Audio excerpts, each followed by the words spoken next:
రేపు స్కూల్లో నీరజ్కి annual exhibition ఉంది. అయితే బహిరంగ ఆటలు తెలుగులో చెయ్యమన్నారు. ఇది football ground. Okay, football ground. ఇది క్రికెట్. ప్లేయర్ చూసారా, బౌలరు, బ్యాట్మ్యాన్, బౌలరు. ఇతను బ్యాట్మ్యాన్, ఇతను బౌలర్. ఓకే, నీరజ్.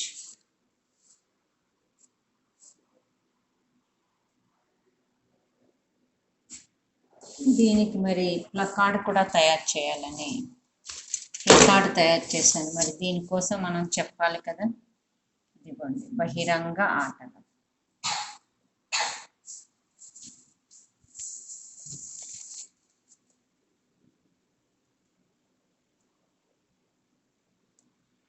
క్రికెట్ కోసం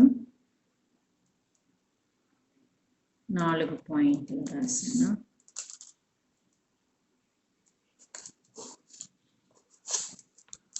ఇది ఫుట్బాల్ ప్లకార్డ్ అన్నమాట. ఫుట్బాల్ కోసం ఒక 4 పాయింట్లు రాశాను. Placard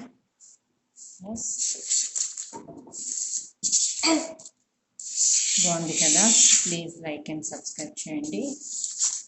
project work.